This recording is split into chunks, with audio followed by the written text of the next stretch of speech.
You're listening to Trek FM. This is Steve Sansweet of Rancho Obi-Wan, and you're listening to the 602 Club.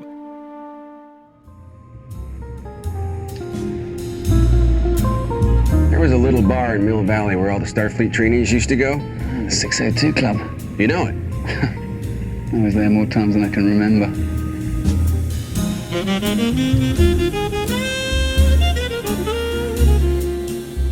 Black Queen on the Red King, Miss...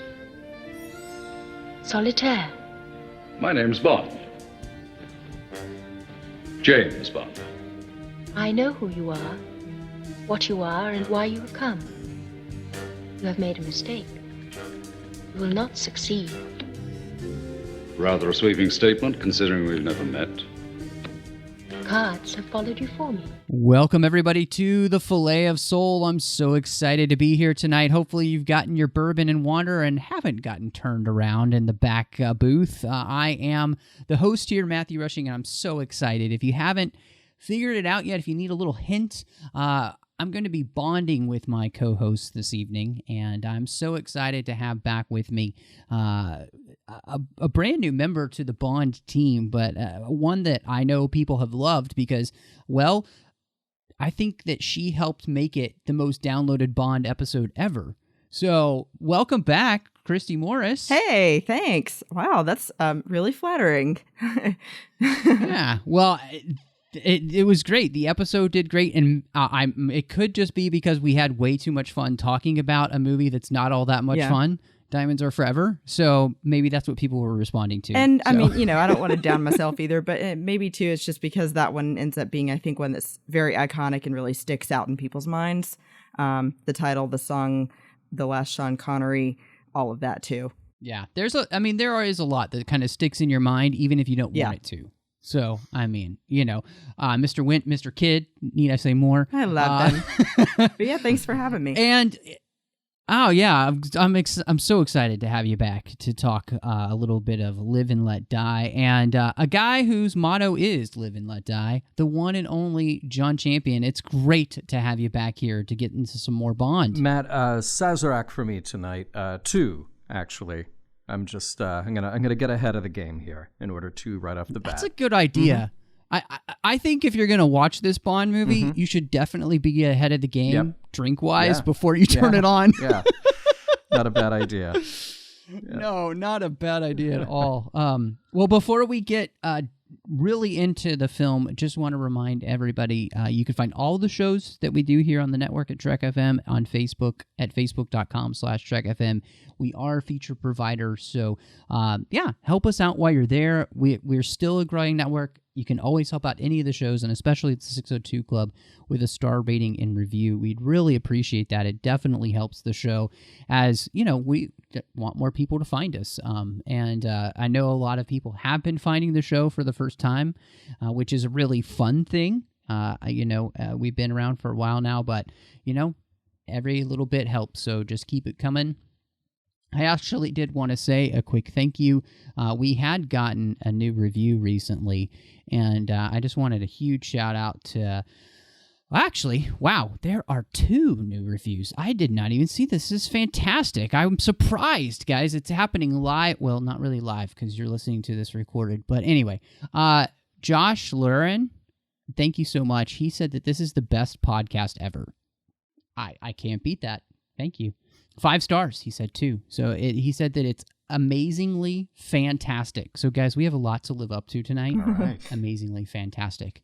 And then we had another review by Palpitander, and it is Outstanding Geek Culture Podcast, 5 stars. And they said that it truly offers something for every fandom. So I really appreciate that, the star ratings and reviews. Keep them coming.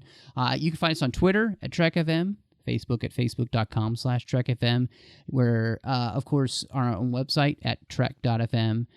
And if you want to discuss the shows with everybody else who listens to them, go over to the Babel Conference, which is our listeners-only discussion group, and that's on Facebook. Just type Babel into the search field on Facebook, and that'll bring you to the group. You can ask to be let in, and we'll let you in. And you can talk about all the shows, the 602 Club included. So Guys, this is, excuse me, ladies and gentlemen, this is a very interesting Bond movie because, as we talked about, the last one was Sean Connery's last. And there is a huge question as to where to go next. Obviously, it's not going to be Lazenby. We're not even going to think about him. They did ask Sean to come back. He said that there were only two things he wanted in life, and that was to own his own golf course and his own bank. And he had the golf course. He wasn't interested in the bank. He wasn't interested in coming back for Bond.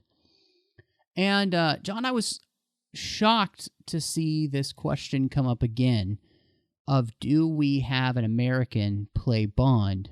Because that's what United Artists wants at this point. Why do you think that is, especially with the massive success that they're having with the Bond franchise? Yeah, it's so strange. I think that'll come up, honestly, pretty much all the time when a Bond needs to be recast. So they'll look as wide as they can and think, well, how do we reinvent the character? How do we keep it fresh? Do we go American? Do we go English? Do we go for something totally exotic? Do we cast a man? Do we cast a woman? And all of those things are on the table. Now, the pressure, though, that United Artists would sort of bring upon Eon Productions to have an American, it doesn't make sense given that they had success with a British Bond before. That's sort of one of the appeals of the character. So it is a little strange. And if you look at Diamonds Are Forever, which we did, you kind of have to ask if the Americanization of Bond, even just by changing location, is a good idea or not. Something that we can come back to in this episode as well. So it is strange. I don't think it's a bad idea to just have every option on the table, but they should have been proving to themselves already that this is probably not a way that we need to go.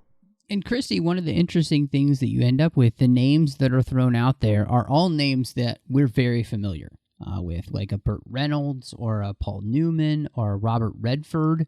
I mean, do you see any of these names as people that you're like, oh, I could see them as Bond? I don't want to say that they're not good actors. Let me preface it with that. But I don't see any of them fitting in that part. Because, I mean, first of all, when I think Burt Reynolds, I think Smokey and the Bandit. So, do I want that kind of persona in the suit being Bond? No, it feels like too much of a cowboy. And then Robert Redford, I feel like wouldn't enjoy or wouldn't be in his element as much trying to be a campy Bond like Roger Moore did. I feel like Robert Redford is that very serious actor. And so none of them really fit that to me. And I guess I understand that United Artists wants to mix it up. Maybe they're just bored with it by it being the 8th film. And so they're like, well, why don't we try again about this American actor being Bond idea? But really, in the end, I just always think British is better for this part. And maybe that's because it's so ingrained into me at this point. But I love it the way that it is. So, yeah, I don't think it would have worked. It's kind of the question that came about when they were thinking about doing Harry Potter. And do you Americanize that? Yeah.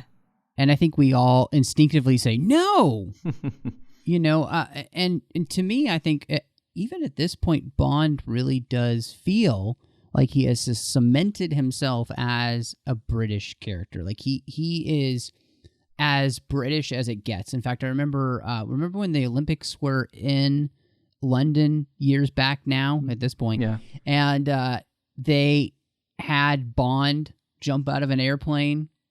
Oh, right. Yeah, I mean, like he's as British as it. I mean, he's just quintessentially British at this point. So, and I think you're right. I mean, gosh, when I think of Burt Reynolds, I'm always thinking of Norm Macdonald playing him on.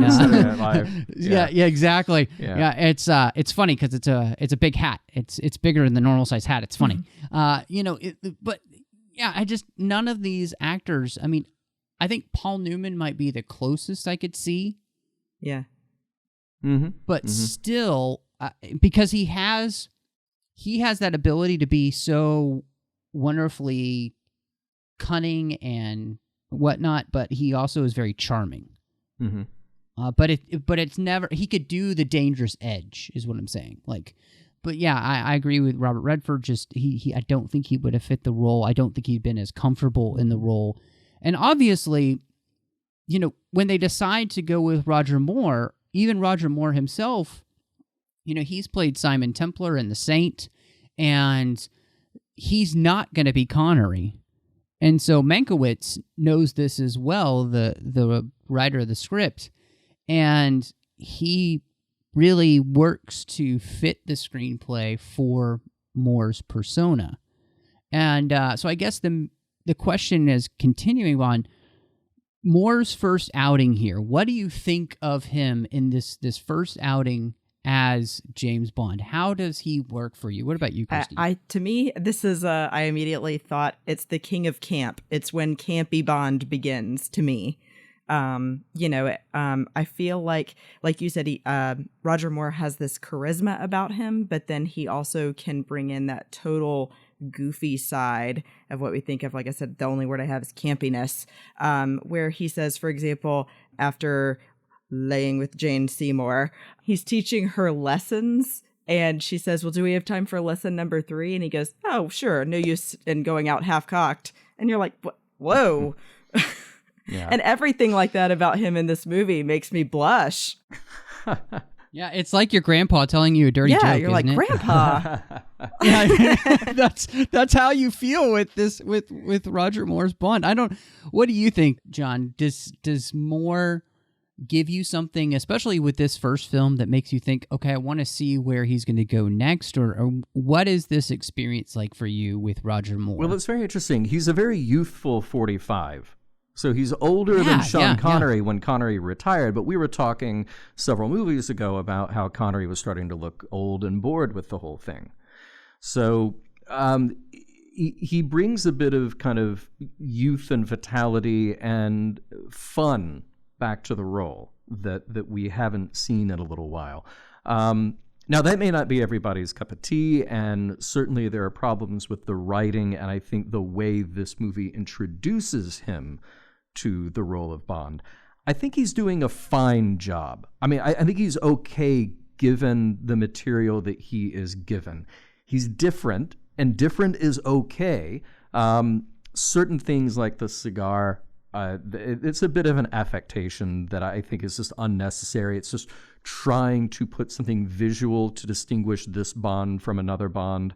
But he's got a certain kind of charisma. He's a nice-looking guy. In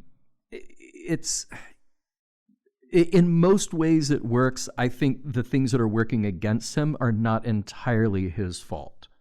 So if Roger Moore shows up on day one and says, well, I'm going to play this a little lighter than Connery, fine. But if the script then has these, Christy, as you point out, these moments that are just the jokes that don't quite hit, that just feel a little creepy, just feel a little misplaced. Well, there's a lot in this movie that feels misplaced. Indeed. So I don't think it's entirely Roger Moore's doing. I see what both of you are saying, and I gotta say, I don't know. I guess who wasn't won over when you get to Bond bath time? Who doesn't want to see Bond take a bath? Very manly of him, right? Getting in the bathtub.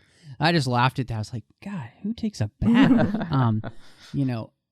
Anyway, the thing about this is, and I think you make a good point, John. There's just a lot here in the script that doesn't do Roger Moore a lot of favors. Right. And it takes them, I think, a couple of movies for them to finally get the feel for him. Mm-hmm. And let's be honest, I think we all know what we're talking about because I'm getting to, it's really not until The Spy Who Loved Me that you're like, oh, this is what they've been trying to do for the last 2 movies. Exactly. Yep. And they finally are able to get that. And what's so fascinating about that, John, we've been walking through this chronologically, and it doesn't take them that long to figure out Connery. But I think that's because Connery was already on the page in the James Bond books. Mm-hmm. This is not truly James Bond. Let's just be honest. it's the first time where it's somebody pretending to be something like James Bond, but not quite James Bond, especially the way in which he's been portrayed before and Fleming had written him originally. Well, I mean, here's the thing, though. I would say that it's not James Bond by the book, and you can certainly go through and find the things in the books that Connery doesn't perfectly match, because there are those elements as well. Yes. But at this point, the James Bond movies are something entirely different from the James Bond books. And a knowledge of the books does not predicate watching or enjoying the movies, and vice versa. So I'm usually the person who is in favor of recasting, reinventing, rebooting, whatever that franchise or topic might be. Sometimes it works great and you find things that you didn't expect. And again, I predicate all of this on the idea that what Moore brought to this movie, there is something distinctive and charismatic and very watchable about him, but I still feel like a lot of the problems there are not necessarily meshing the right guy with the right story. And the problem is this: I don't think this is the right story for most anybody. I don't think this is the right story for Connery, for sure. I don't think it's the right story for Lazenby. And if you were to jump ahead, they had talked about Timothy Dalton way back when. And even if you had brought Timothy Dalton in for this movie, I don't think it would have been the right match for him either. So it's a little tough to call. There's no way that Roger Moore can be Sean Connery's James Bond. He can only be Roger Moore's James Bond, just like Sean Connery can only be Sean Connery's James Bond. So what he's doing is his thing, and we've got several more movies to see how successful or unsuccessful that is in the long run. Yeah, I think you're absolutely right, because his thing is going to be what we get in the other films, like The Spy Who Loved Me, For Your Eyes Only, all of those, I think, start to hit more of that stride, and they really do fit more the Roger Moore Bond. I'm thinking of Bonds that might have pulled this story off the best, just throughout the series. I honestly feel like Timothy Dalton and Craig would have probably been the closest to be able to pull off this story, because really what this story needed was less camp and more edge. Mm-hmm. And that was never going to be Roger Moore. Yeah.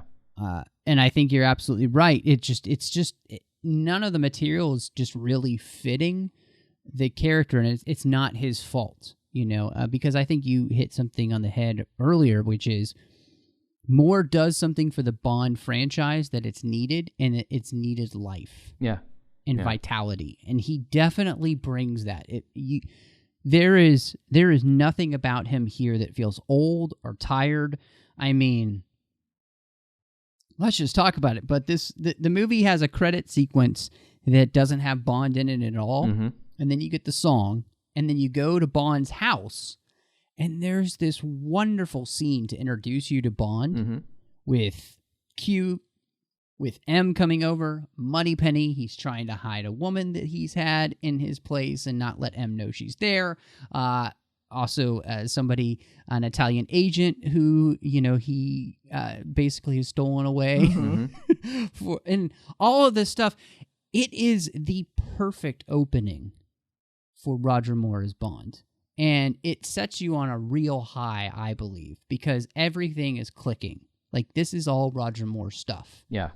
And then the rest of the movie lets him down. But it's a fantastic beginning, and it's a great introduction to him as James Bond, because, I mean, he even starts all the jokes with the watch with the magnet and taking her dress off and everything. I mean, that's just classic Roger Moore. Yep. And unfortunately, that's the only time we see Moneypenny in the whole movie. Or Q. Or M, sorry. Yeah. Yeah, you're right. No there's Q. actually no Q in this movie. We don't have an opportunity to do that. I just absolutely love that M just barges into his house in the middle of the night.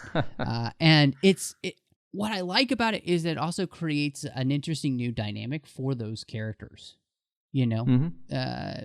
And it sets them on a different path for these films. And I just thought that was really fun. So, it's definitely a good way to start off the movie. I wanted to ask you something that I really did notice, though, about the film.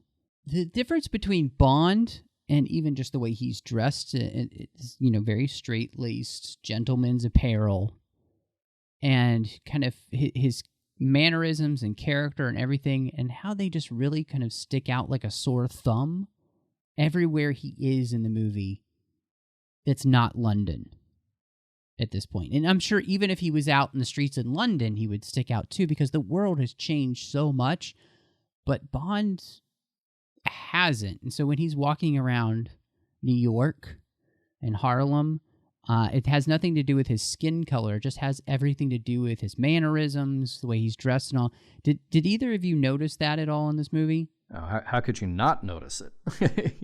Yeah. I mean, I think part of the problem here is sort of a misfire in how they approach it. So when we were talking about You Only Live Twice, one of the things that I picked up in that was this weird kind of cultural appropriation, where it was painting Japan and Japanese culture as this otherworldly, exotic place that the white man has to go figure out.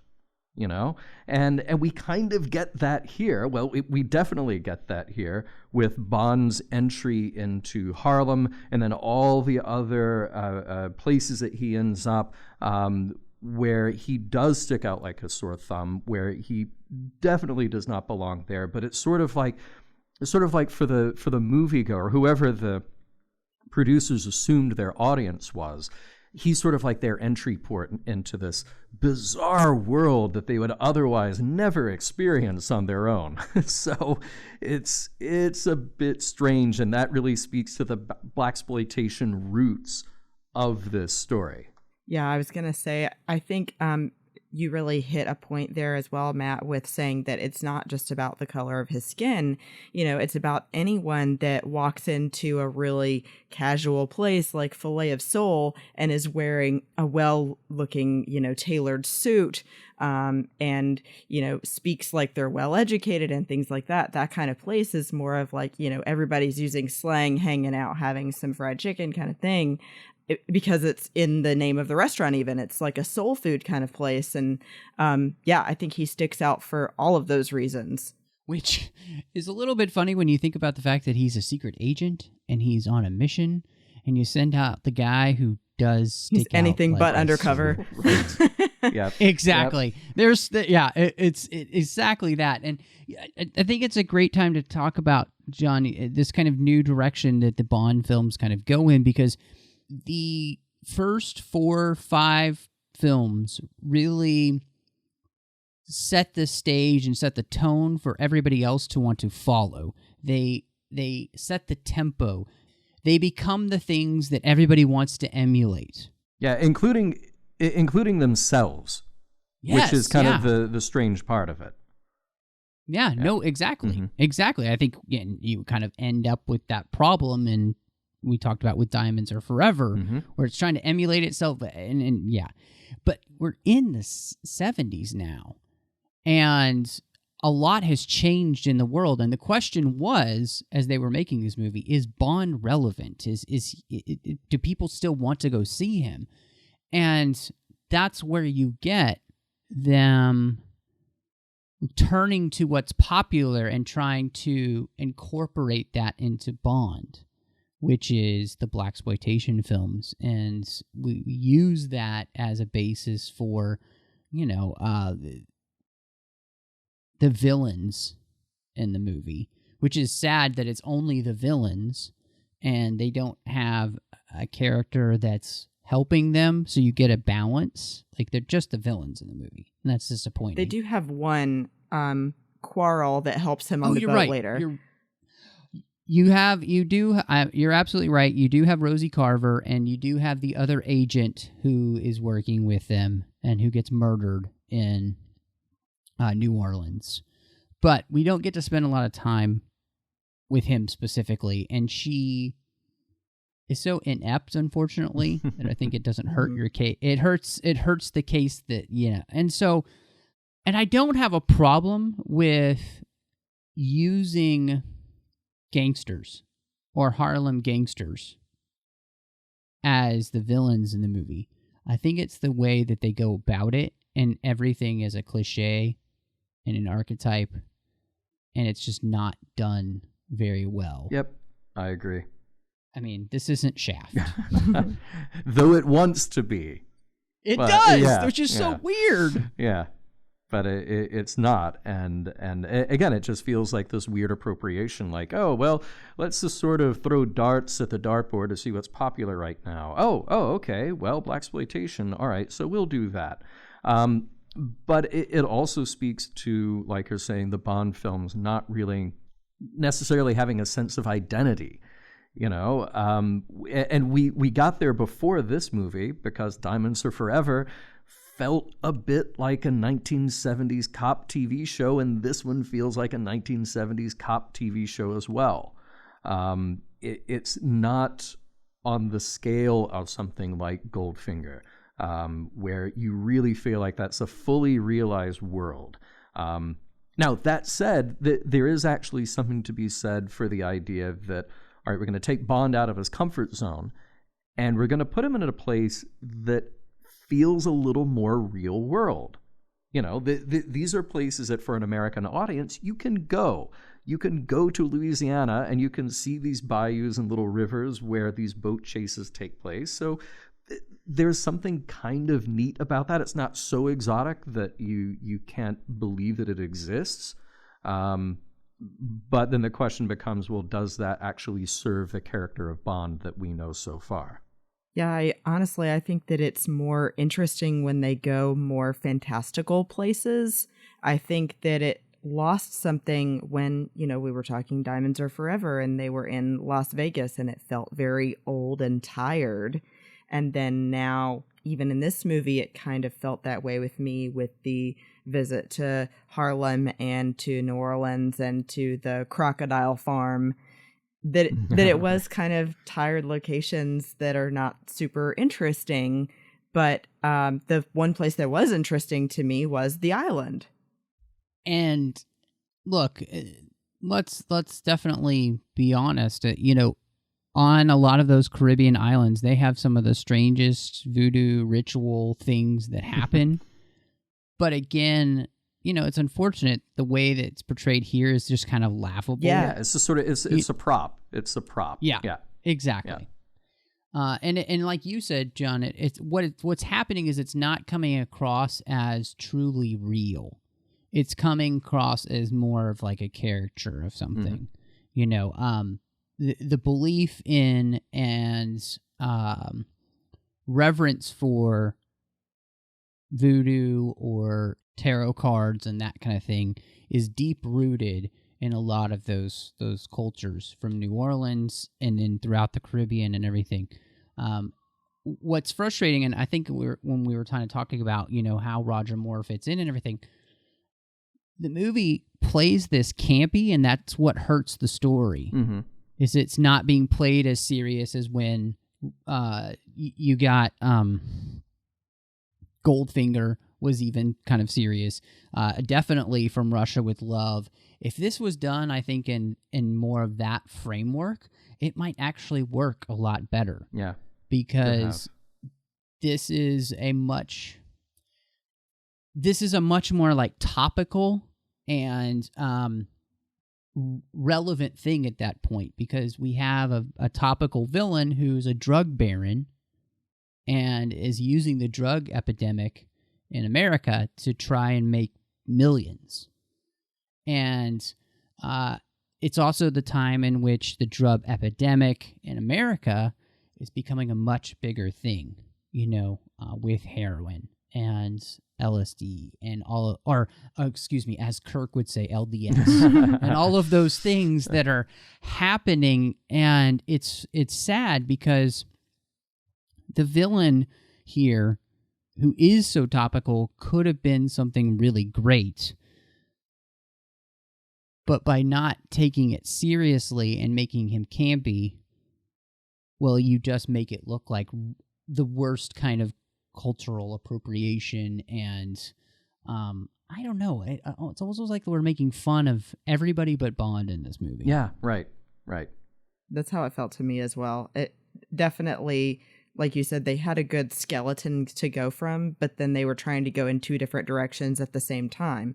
They were trying to have this underlying story of it being the drug trafficking and him trying to make money off of that, Kananga, but then also having all of these, like you said, the blaxploitation and everything of having voodoo and tarot cards and the Caribbean that, like I said, they're trying to do two different things at the same time that don't make sense together. Mm-hmm. Serious but campy. Yeah, that's a good way to put it. You have a more serious topic and you've camped it, and it ruins the effect. What did you guys think about? Because I think Yaphet Kotto as the villain here is actually pretty fantastic. I think he's a good actor, and I think the way he plays it is so calm and cool most of the time, and he's super scary. Like, the way that he's controlling Solitaire, the way he's controlled her mother, apparently. I mean, you just get major creep vibes off of this guy.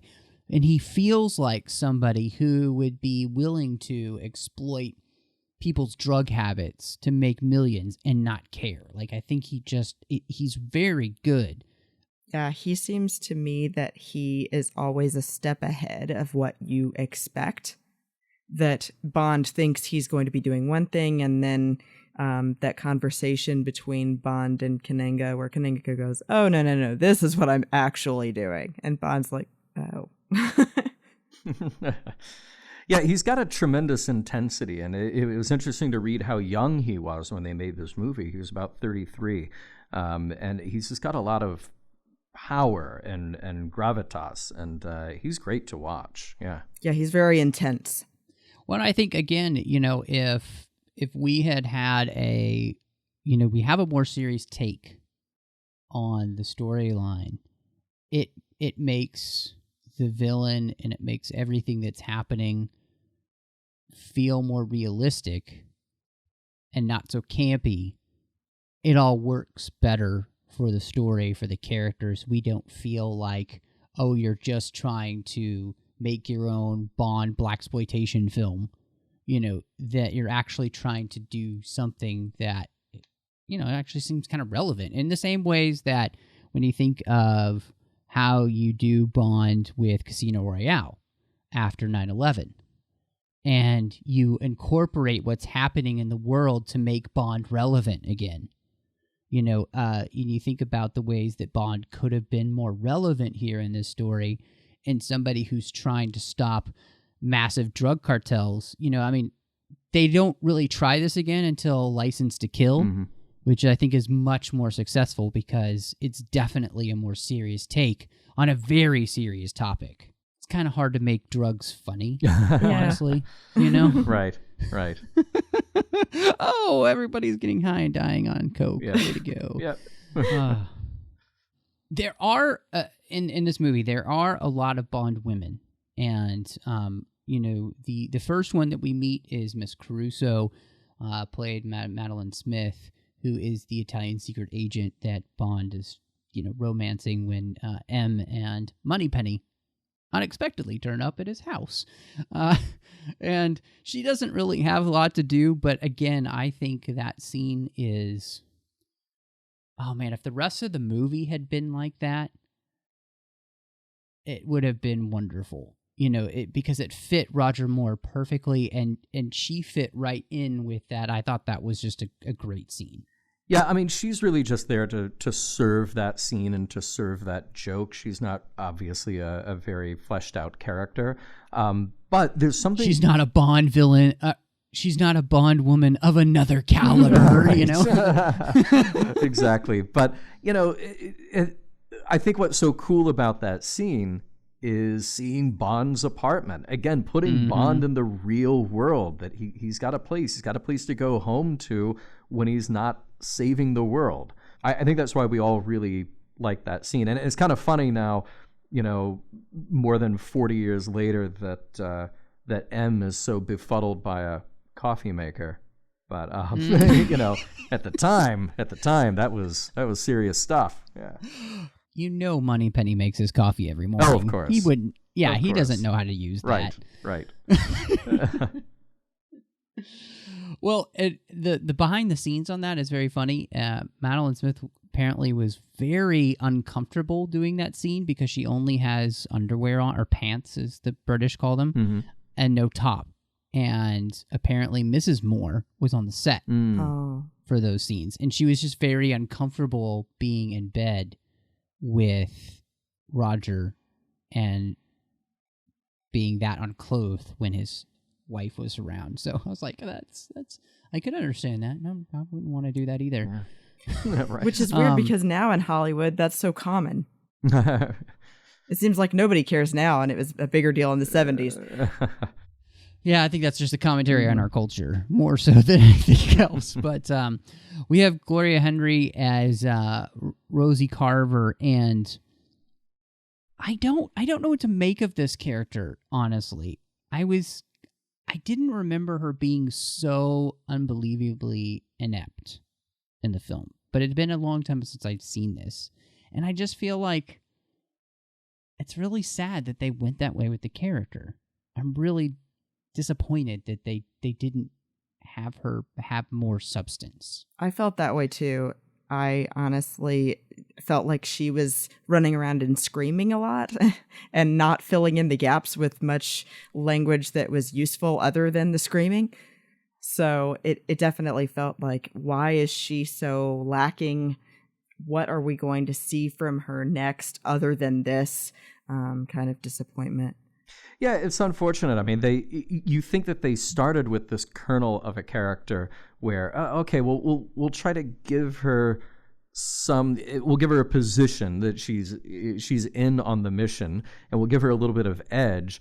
But then they just shoot themselves in the foot all over the place with that character. So it's such a botched attempt. Even if she does die. If you were to rewrite it, even if she does still die the way that she did there, just give her some dignity. Just give her some competence. Yeah, and I like that you said it's like they started out with some edge to her when she comes in and she sneaks the pistol in the door frame, and then he happens to grab it and then throws her in. You think that she's going to be a more tough stand-up woman, and then immediately she turns into this, just frightened, silly girl who needs Bond to protect her. And I'm like, wait a minute, she came into his room with a gun, and now she's a, puddle of goop. Yeah. I mean, she's no Grace Jones. So let's just right. So, right. It's funny you both saying those things, because my wife turned to me and she's like, wait, she's supposed to be like in the CIA? Like, who is she? It made absolutely no sense that she would be somebody who's on her second mission and works for an intelligence agency and yet seems to have no intelligence. Yeah. And that is so frustrating for the character, because it would have been so much better for her and Bond to be more equal, and yet you can still have her die in a similar fashion, but give her kind of a Vesper-like reason for betraying Bond, so that she is a much stronger character. And honestly, I mean, I think it's obvious at this point they don't care about that kind of stuff. Yeah, and it's just here, and that's what we get. And I think it's disappointing because, again, this movie does kind of have a backbone. And no, I'm not talking about the book, because the book is awful. I had a really hard time getting through this book, and it's not a good book. Fleming put a lot of really bad racial stuff in there. It's just not a good book. But the storyline that they kind of come up for the movie has a backbone that could be very interesting if it had been done with some tweaks and changes here and there. But they kind of take the camp way out. Yeah. Every time. And I think it definitely hurts the movie. So we finally arrive at Jane Seymour as Solitaire. And a big question I have for you is that Mankiewicz had I think, brilliant idea to have her be a black woman. And he wanted it to be Diana Ross because he felt like it would fit the storyline that they were doing, which I think is exactly what I argued that we needed earlier, was somebody who was African American or black to be on James's side and not be somebody who feels incompetent. I think it would have been fantastic. So I don't know. What do you think, John? Yeah, I agree. There would also be something about having somebody like Diana Ross there that would give that character a bit more backbone. The problem with the way that Solitaire is written and portrayed in this movie, and it's nothing against Jane Seymour. She's lovely. She is a great actor. But she is so much the victim and so manipulated in this movie. Not only manipulated by Kananga, but manipulated by Bond. That it's really distasteful. I think somebody like Diana Ross, I think you would have to rewrite that character a bit to fit her. And maybe give her a little RESPECT. Find out what it means to her. Or Aretha Franklin, that's fine. Yeah. I'm just saying, I think Diana Ross could need a little respect. You know what I'm saying? I think that would have been a different interpretation on the character, and that's really what that character needed. Yes, I definitely agree with you. I think that it's not the actor's fault. I think that the character needed more backbone to it, like everyone has said, and that she does get manipulated by everyone. And it felt also kind of weak in a way that they were trying to throw some reason in that Jane Seymour has her power of clairvoyance, of all-knowing, of reading the cards because she's a virgin. Yep. And she actually says, now my gift has been taken away, and Kananga's going to kill me. It just seems, like I said, like a weak reason for her to have that ability. Mm-hmm. Yep. Yeah, I think Diana Ross would have been awesome, or someone similar. What's so sad is that it could have been an interesting statement on human trafficking, because it's something that's been around forever, right? And so whether she's white or black, you could still do that story, because it's clear that her mother has been in this position. Now she is in this position, and there's a history of human trafficking, of people with this power, right? Mm-hmm. I don't necessarily even think it's bad if that is because they are virgin. It's how you write it and how it's portrayed here is just so... The only word I can think of is just creepy. You know, like the whole thing is creepy. And it works okay, I think, a little bit when it's more the villain towards that way with her. But then when you have your hero, and I put that in quotes here because the serious quotes, your hero take advantage of her the same way, you kind of lack the hero. Yeah. Like, and it's, it would be different if the story had written that she asks for him to take away her power on purpose, then he do it and not realizing he's doing it. And, you know, like, because she knows that this is going to happen when she sleeps with him, but she says it's just in the cards, right? Yeah. And he doesn't know that it's going to happen to her. Like, he doesn't realize that. But I would like it better if it was written that she's doing it on purpose, and she makes that kind of clear afterwards, like, thank you for taking away this power. Now he doesn't, because then she would be free, technically. Pretty much. Well, I mean, yeah, she doesn't have the power, and as long as she can get away with Bond, yeah, she's exactly. So I mean, Jane Seymour is ridiculously gorgeous in this role. I mean, she's a dream, and she's good enough for what she's given to do. I think, like, all of this movie, what we're saying is it's just not written very well. I definitely agree. It was not her fault. It was the writing. Sorry, writers. I think that she did a great job with what she was given. And I did think that I have to give some props to the costume design. I think that her outfits were so interesting and elaborate. And I guess what in my imagination I would kind of imagine a tarot card reader sequestered up in someone's mansion to wear. I hate those tarot cards that have the 007 logo on the back of them. Yes. It's one thing to hide in a little self-referential something in a movie, but to have that on the back of every card and it's prominently displayed every time they show the cards, that drives me nuts. Mm-hmm. Good marketing. I mean, if you can buy them, great, but it's too much. Yeah. It's too much. You're absolutely right. You know, the thing that I like Jane Seymour. I love Jane Seymour. She's incredibly beautiful. And she was absolutely so much fun on the extras. She tells some wonderful stories. So if you get a chance, watch them. The best thing about the extras with Jane Seymour, she is on the set of Dr. Quinn Medicine Woman while they're filming it, and she's wearing her like Dr. Quinn dress and like has her hair done like Dr. Quinn and everything. And I thought that was fabulous to see, because I was like, classic. That's hilarious. What a time capsule right Nice. there. And for the most part, you would just think she's on another role. You know, I mean, for younger audience, they'll never know that she's, you know, on Dr. Quinn. Right. But I just, I loved that. It did make me kind of feel my Fantastic. years, because I didn't recognize her at first, that it was Jane Seymour in the movie.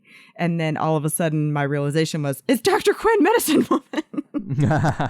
Yes.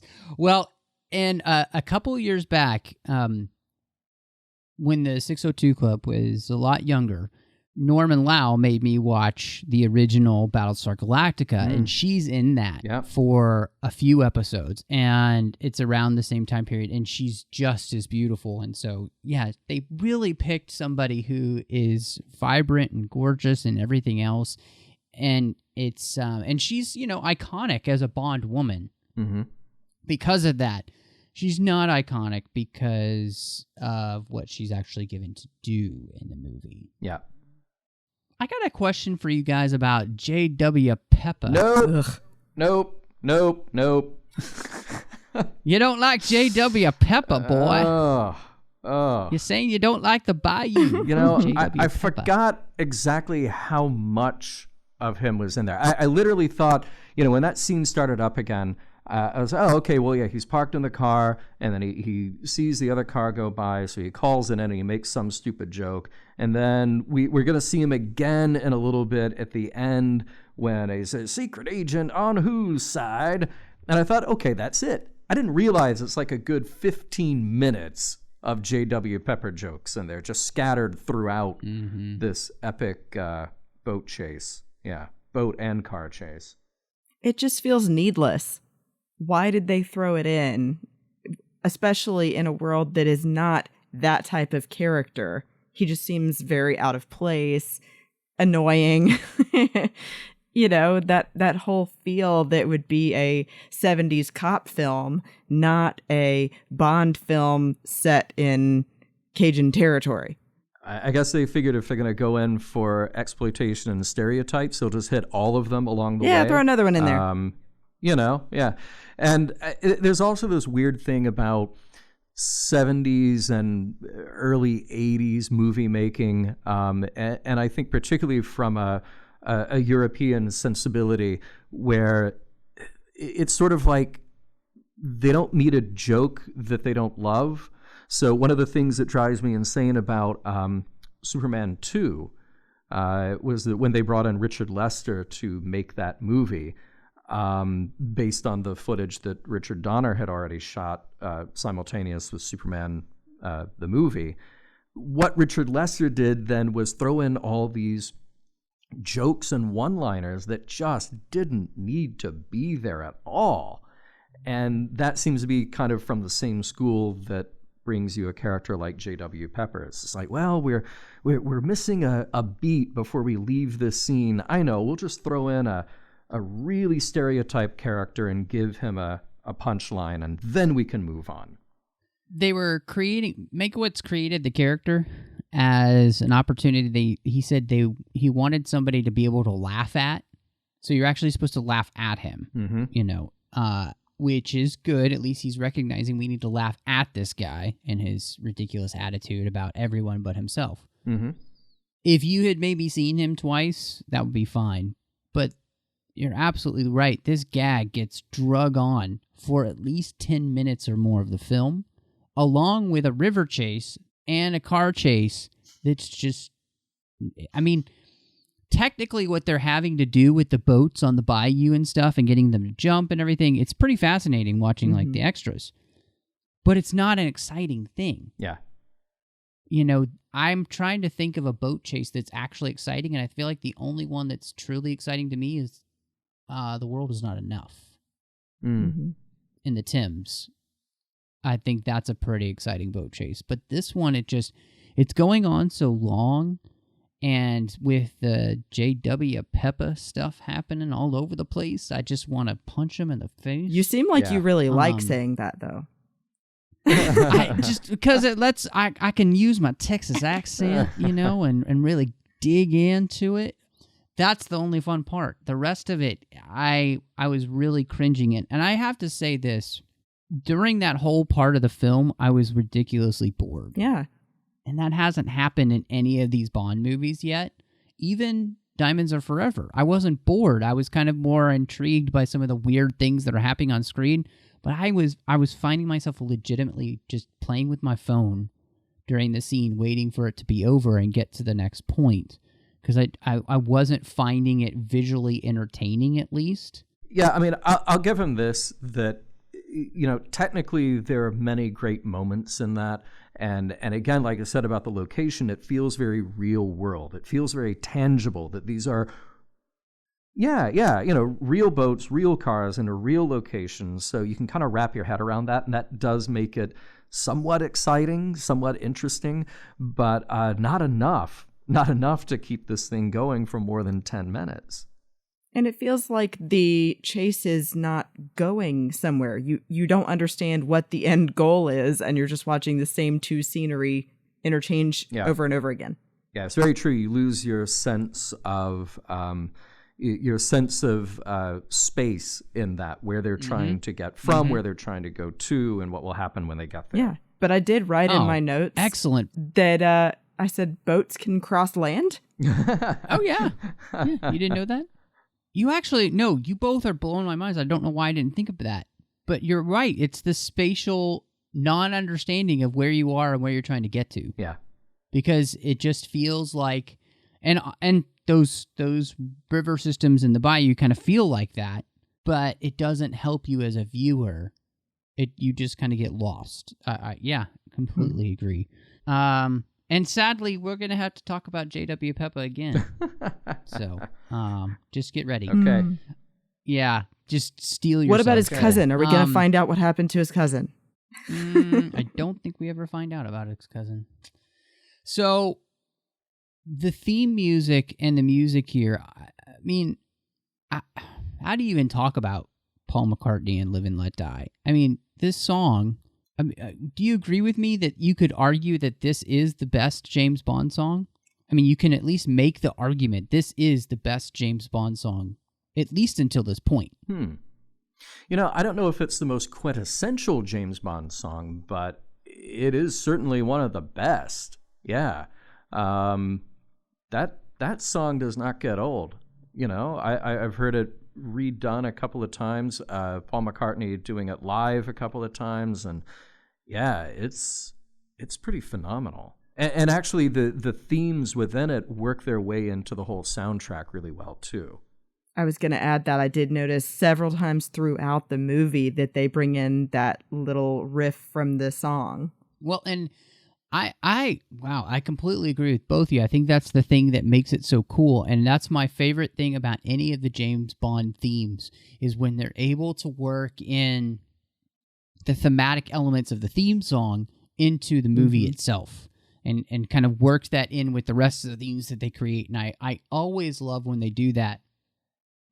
I'm actually sometimes disappointed in some of the Craig films where it seems like an afterthought, the theme, and then they try and kind of work that in a little bit, but they don't get a chance to do it as much. Casino Royale does a great job of working in the theme to the rest of the soundtrack. John Barry too. He's writing a score that's transitioning into the 70s sound, but still making it feel like Bond at the same time. Oh, hey, just a quick correction. I'm sorry to do this, but of course, Monty Norman came up with the original James Bond theme. John Barry sort of restructured that and did soundtracks. George Martin actually did this soundtrack. So John. Oh, really? Yeah. So kind of a nice combination there of a Beatle and the Beatles producer creating the soundtrack. So I think that's partly what gave it that really different sound. It is funky and jazzy and 70s, but in the best way, not in a bad way. And that, I think, speaks volumes. Like, gosh, I can't believe I missed that in my research. Thanks for correcting me, John, and so I don't look like an idiot. I mean, I do until you corrected me. But no, I think you're absolutely right. What's great about the soundtrack is that it sounds so much like a John Barry score. With the 70s kind of added in. Wow, that's fantastic. Yeah. That's fantastic that I didn't even realize that. Now, I will say this. There are a couple of cues in the movie that I think don't work quite, where they just kind of crank up the music a little too much. They're using it to add a little punctuation that maybe is unnecessary. But regardless, it's still a great soundtrack. And like you said, it is one of those songs. And I think when it's like Nobody Does It Better. And when I think of Adele's song for Skyfall, my favorite, those songs that transcend the Bond film that they're in, so that they're on your playlist, so that you hear them, a lot, or they actually get played on the radio more than just when the movie came out. But you'd hear them down the road. I mean, I can't remember a time when I haven't listened to the radio like on a trip, and the more oldie station, that plays 60s, 70s, and 80s or something like that doesn't play Live and Let Die. Right. Within a 3-hour period. It just happens. So yeah, it's that kind of iconic. And Paul McCartney really cemented himself, I think, with writing a song here for this movie. And I'm glad he did, because it gave us a bright light to talk about at the end. So we're here at the end where gun barrel scene. What do you rate Live and Let Die? What do you think, Christy? For me, I guess I am going to say, I have to figure out what I'm going to rate with. That's true. That's true. Crocodiles, maybe, or missing hands, or yeah, I'm going to say probably tarot cards, because that just keeps coming back to my mind. 6 out of 10 tarot cards for me, just because I think, like I said, that it had a good skeleton. It was an interesting story. The beginning sequence was great, and it had a lot of good actors. I actually did not get to throw in that my favorite part of this movie also was Jeffrey Holder as Baron Samedi, I think is how you say his name. Yeah, Samedi. Yeah, he's wonderful. Yes. So I think those kind of things really redeem this movie, and it's our first foray into Roger Moore movies. So I love that. But I think that all of the blaxploitation and J.W. Peppa and those parts detract for me. So I give it 6 out of 10. All right, and I will follow that by giving it a. You know what? I'm actually going to give it a 4 out of 10. I'm going to give it 4 magnetic watches out of 10. Yeah, and one of those points is for the watch. It's a cool gag. And the watch and the dress was adorable. Yeah, right. And I think Roger Moore is fine. I think Jeffrey Holder is great. Yaphet Kotto is exciting to watch. It's just that, when we got to this movie and looking at the schedule ahead, I was kind of excited. It's like, okay, well, we did all the Connery movies, and we didn't exactly end on a great note with the Connery movies, but I was excited to get into this new era. And I remember liking this movie a lot more than when I rewatched it for this show. I can see why this movie was popular at the time. This movie does not hold up well, though. And it's really unfortunate. It like you said, Christy, it's got good bones. It's got some good ideas. I think the idea in that boat chase is great, but it's just put together horribly. And I don't think any of the failing of the movie or its inability to age well, I don't think any of that is due to Roger Moore. You have a problem with the writing. You've got a problem with that icky exploitative feel. It just doesn't fire the way you want it to. And it feels more like a 70s cop show even than Diamonds Are Forever did. And that felt a lot like that felt a lot like a 70s cop show. It's tough. I think that I am going to give this 4.5 out of 5 crocodiles. That half one got stepped on by Bond, and he just didn't got 4.5. So, and he got he got eaten by the other crocodiles. So, and for all the reasons that we've pointed out, there is a better movie here in this, and I think we constructively talked about the ways in which we would have changed it to make it a better film, and it gets those 4.5 crocodiles because Roger Moore does bring something to this film franchise that it's needed for at least since Diamonds. I thought Lazenby was bringing that on Her Majesty's Secret Service. I thought he brought that vitality. He brought a new feeling to Bond that I would have loved to have seen continue. Unfortunately, he doesn't continue with the films, and so we don't get that chance. Diamonds brings back an older and tireder Sean Connery, and it doesn't really work. And here we finally do have a Bond who, though he is older than Sean Connery, actually looks and feels younger. And what he's giving to work with and what the other actors are giving to work with doesn't bring out the best in them. And I don't think that's their fault whatsoever. So, when we talk about moving on with more, I'm decently excited. Now I remember why I don't rewatch this movie.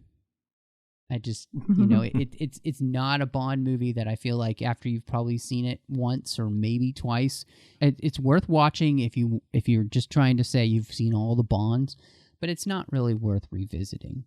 And so, I'm excited to get to the Man with the Golden Gun because at least we have Christopher Lee as the villain. And Christopher Lee is always delicious in whatever role he's in because he definitely puts his heart and soul into that. So I'm excited to get there with you guys. And then, of course, The Spy Who Loved Me is coming up soon this summer. So, I mean, who's not excited about that? I mean, that's when Roger Moore is cemented. And so much of what we know of Roger Moore is cemented. So yeah, good stuff. And I love getting to talk about this stuff with you guys. Thank you so much for joining me and joining me in this crusade of talking about all of these Bond films. It's an absolute blast doing it, and I'm so glad to have you both here. We get to do this because we have incredible people who support the network each and every week through patreon.com, because there's absolutely no way that we can release a show almost every day in the network and have all the downloads we do. In fact, this month for the 602 Club was its second biggest month ever, and that was over 10,000 downloads. Now, each of those downloads actually costs us money. And so we need your help to make sure that we can keep all the shows coming to you each and every week. You can go to patreon.com/TrekFM and you can see how you can become part of the team. We've got some great stuff for you for different levels that you are at. And again, it's patreon.com/TrekFM. I want to say a huge thank you to Ken Tripp and Davis Grayson for supporting the 602 Club associate producers through Patreon. Both of those guys, longtime supporters of this show and the network, and we really, really appreciate it because it's people like them that make sure that it comes to you every week. It's going to be a busy time for the 602 Club here. We've got a bunch more supplementals coming for you because we've had so much geek stuff coming out recently. So just buckle your seatbelts and enjoy it. I'll be working overtime for you guys, but I hope you like it. I don't want you to miss out on stuff. So, goodness, Christy, if anybody wants to talk to you about Bond or anything else, where can they find you online? They can find me at More Christy, MORRCHRISTY, mostly on Instagram and a little bit on Twitter. Awesome. And John, if anybody wants to catch up with you, talk a little bit of Bond or Star Trek or anything else, maybe they want to understand who that person is on the picture of your Twitter account.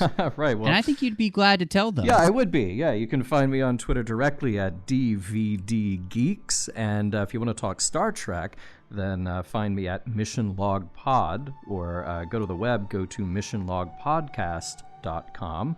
Another show that you will find here on Trek FM. And we'll talk Trek over there, but we'll talk anything else over at DVD Geeks.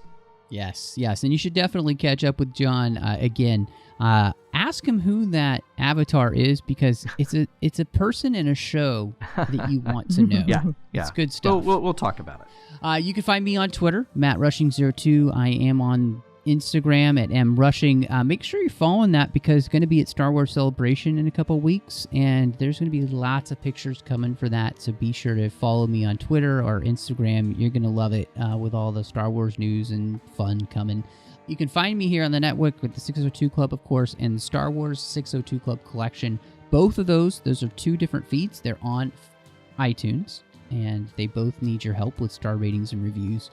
We are doing a review contest. We lost all of our reviews for the Star Wars 602 Club collection because of a snafu with iTunes. We're giving away a couple of copies of Rogue One on Blu-ray. So you got till May 18th to get those reviews in there, and we'll do a drawing for both of those copies, and hopefully you'll win the brand new Star Wars movie that's coming out on Blu-ray. You can also find me on the Nerd Party Network with John Mills talking about aggressive negotiations. It is a blast as we dive into the fun, esoteric, weird, minutia, goofiness, silliness, seriousness of Star Wars each and every week. You're going to want to check it out. It's a blast. And then I'm doing Owl Post, a Harry Potter podcast with Dre Kaufman there, talking about each and every chapter of Harry Potter. And it's so much fun. So, again, all those shows are on iTunes, so I hope that you will check them out. And thank you so much for joining us. And y'all come back now, you hear?